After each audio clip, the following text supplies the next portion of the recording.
Hi guys, welcome to Visho info. பாசிப்பருப்பு பாயாசம் எப்படி செய்யுதுன்னு பார்க்கலாங்க. வீடியோக்குள்ளே போகிறதுக்கு முன்னாடி நீங்கள் இன்னும் நம்ம சேனலை சப்ஸ்கிரைப் பண்ணனா சப்ஸ்கிரைப் பண்ணுங்கள். அப்படியே பக்கத்தில் இருக்கிற பெல் ஐக்கானை கிளிக் பண்ணுங்கள். அப்போ தான் நான் போஸ்ட் பண்ணுற வீடியோ எல்லாத்தையும் நீங்கள் உடனே பார்க்கலாம். வீடியோக்குள்ளே போகலாங்க. பாருங்கள், பாசிப்பருப்பு பாயாசம் எப்படி செய்கிறதுன்னு பார்க்கலாங்க. ஒரு 1/2 கப்பு பாசிப்பருப்பை வேக வச்சு எடுத்து வச்சுருக்கேங்க. வேக வச்சு, அதாவது 1/2 கப்பு பருப்புக்கு, அதாவது 1க்கு 2 தண்ணி ஊற்றி சாதம் வேக வைப்போம் பார்த்திங்களா, அது மாதிரியே வேக வச்சு எடுத்துருக்கேங்க. நல்லா நைஸாக மசிச்சு வச்சுருக்கேங்க. 1/4 கப்பு தேங்காய், ஏலக்காய் தூள் எல்லாம் போட்டு அரைச்சி வச்சுருக்கேங்க. நல்லா நைஸாக அரைச்சி வச்சுருக்கேங்க. அதுக்கப்புறம் பாயாசம் செய்ய தேவையான நெய் எடுத்து வச்சுருக்கேன்.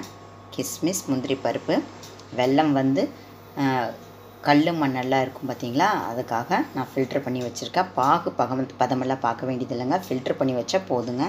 சரி, எப்படி செய்கிறதுன்னு பார்க்கலாங்க. பாசிப்பருப்பு பாயாசம் செய்ய பேன் ஹீட் ஆகிடுச்சுங்க. 1 டீஸ்பூன் நெய் போட்டுக்கலாங்க. நெய் லைட்டாக சூடான உடனே நம்ம எடுத்து வச்சுருக்கிற கிஸ்மிஸ், கேஷ்யூ சேர்த்திக்கலாங்க. நம்ம போட்ட நெய் சூடாகிடுச்சுங்க. முந்திரியும் கிஸ்மிஸும் சேர்த்திக்கலாங்க. 1 நிமிஷம் கலர் சேஞ்ச் ஆகட்டுங்க.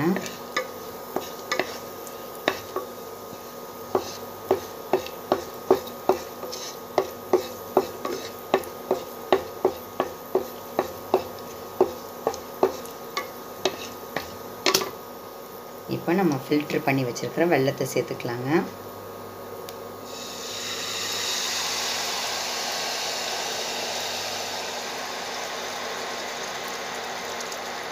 இது 1 நிமிஷம் நல்லா கொதிக்கட்டுங்க.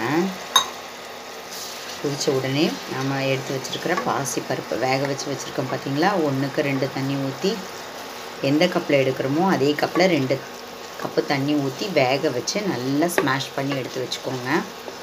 உங்களுக்கு அங்கங்கே பருப்பாக பிடிக்கும்னா நீங்கள் அந்தளவுக்கு ஸ்மாஷ் பண்ண வேண்டியதில்லை. எங்களுக்கு ஸ்மாஷ் பண்ண மாதிரி இருந்தால் தான் பிடிக்கும், அப்படிங்கிறதுனால நான் நல்லா ஸ்மாஷ் பண்ணி வச்சுருக்கேங்க.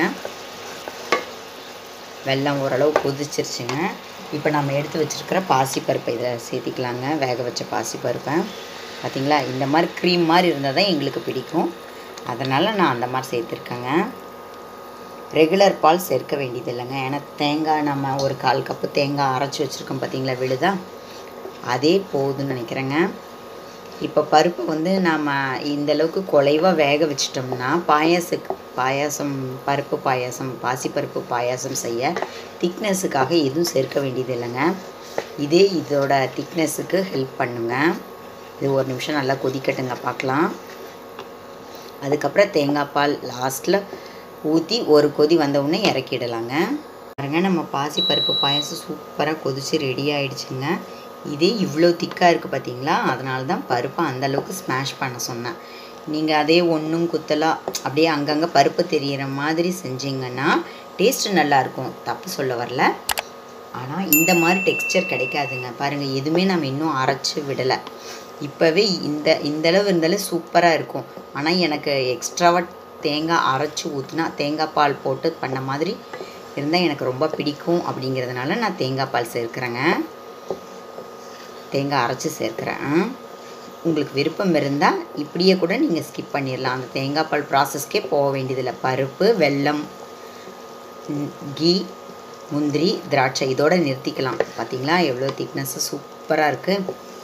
இன்னும் நம்மளோட பாசிப்பருப்பு பாயாசத்தை ரிச்சாக காமிக்கிறதுக்காக நான் தேங்காய் விழுது அரைச்சி வச்சுருக்கேங்க.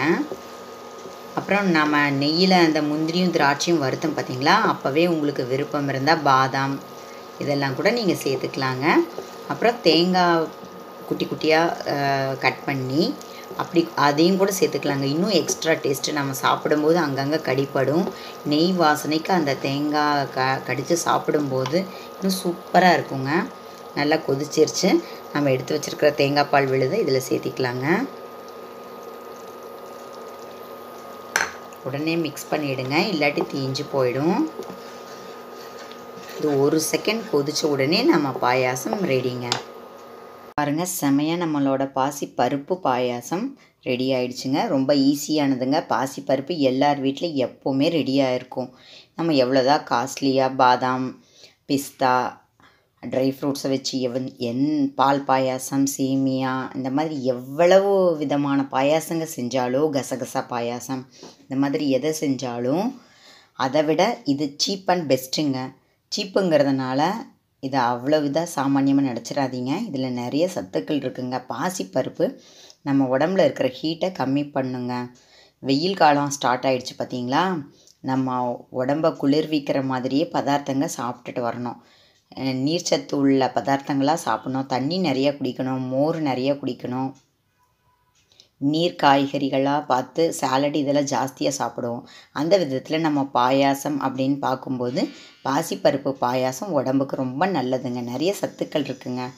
அதனால் இது பிடிக்கல அப்படின்னு சொல்லாமல் எல்லோரும் சாப்பிட்டு பாருங்கள். அப்புறம் இதில் சர்க்கரை சேர்த்துறதுக்கு பதிலாக நீங்கள் இந்த மாதிரி வெல்லம், கருப்பட்டி உங்களுக்கு எது பிடிக்குதோ அது சேர்த்துக்கலாங்க. நான் எந்த கப்பில் பாசிப்பருப்பு எடுத்தனோ, அதாவது 1 கப்பு பாசிப்பருப்புக்கு 2 கப்பு தண்ணி ஊற்றி வேக வச்சேன்னு சொன்னேன் பார்த்தீங்களா, அதே மாதிரி 1க்கு 2 வெல்லம், 1 கப்பு பருப்புக்கு 2 கப்பு வெல்லம் போட்டு இந்த பாயசம் செஞ்சுருக்கேங்க. ஏன்னா நான் கரைச்சி வச்சுருக்கேன் அப்படின்னு மட்டும்தான் சொன்னேன், வெல்லத்தோட அளவு சொல்லலை. 1க்கு 2 வெல்லங்க, அதாவது 1 கப்பு பருப்புக்கு 2 கப்பு வெல்லம் சேர்த்திருக்கேங்க. உங்களுக்கு தகுந்த மாதிரி நீங்கள் இனிப்பை சேர்த்திக்கோங்க. ட்ரை பண்ணி பாருங்கள், சூப்பராக இருக்கும், ஈஸியாக இருக்கும்.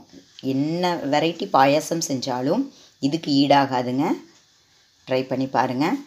என்னங்க, இந்த வீடியோ உங்களுக்கு பிடிச்சிருந்தா லைக் பண்ணுங்கள், ஷேர் பண்ணுங்கள், கமெண்ட் பண்ணுங்கள். ஞாபகமாக சப்ஸ்கிரைப் பண்ணுங்கள். ஓகே, பாய்.